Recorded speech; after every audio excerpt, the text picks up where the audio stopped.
જસદણ પોલીસે અપહરણના જટિલ કેસનો ભેદ ઉકેલી ધોળકાના આરોપી જગદીશ રમેશભાઈ ચૌહાણને ઝડપી લીધો છે। તારીખ 12/5/2026ના રોજ નોંધાયેલા ગુનાની તપાસ દરમિયાન મળેલી ગુપ્ત બાતમીના આધારે પોલીસે ઓપરેશન પાર પાડી ભોગ બનનારને હેમખેમ મુક્ત કરાવ્યો હતો। આરોપી સામે કાયદેસરની કાર્યવાહી હાથ ધરવામાં આવી છે। રિપોર્ટર ધર્મેશભાઈ ઢોલરિયા, આઝાદ મીડિયા લાઈવ, જસદણ। ગઈ તારીખ 12 મે 2026ના રોજ ફરિયાદી દ્વારા જસદણ પોલીસ સ્ટેશન ખાતે પોતાની સગીરા દીકરી જેની ઉંમર 16 વર્ષની છે તેને સત્તા જગદીશ રમેશભાઈ ચૌહાણ દ્વારા લલચાવી ફોસલાવી ફરિયાદીના કાયદેસરના વાલીપણામાંથી બગાડી જવાની અંગેની ફરિયાદ આપવામાં આવેલ હતી। આ કામે બીએનએસની કલમ 137(2) મુજબનો ગુનો જસદણ પોલીસ સ્ટેશન ખાતે દાખલ કરવામાં આવેલ હતો।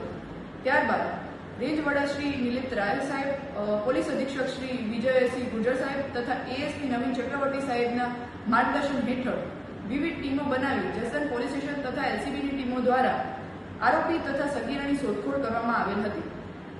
તે અંતર્ગત ટેકનિકલ સર્વેલન્સના આધારે તારીખ 30 જૂન 2026ના રોજ જસદણ પોલીસ સ્ટેશન દ્વારા સહ આરોપી રાહુલ ઠાકોરની ધરપકડ કરવામાં આવી હતી।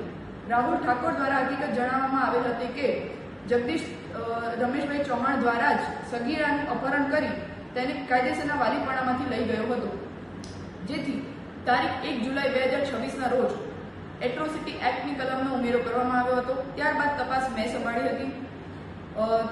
ત્યારબાદ એએસપી સાહેબ નવીન ચક્રવર્તી સાહેબની સ્કોડ તથા એસસી સેલ, એલસીબીની ટીમ અને જસદણ પોલીસની સંયુક્ત પ્રયાસો દ્વારા ટેકનિકલ સર્વેલન્સ, હ્યુમન રિસોર્સ તથા ઇન્ટેલિજન્સ મુજબ તપાસ કરતા તારીખ 18 જુલાઈ 2026ના રોજ આરોપી તથા સગીરા મળી આવેલ છે।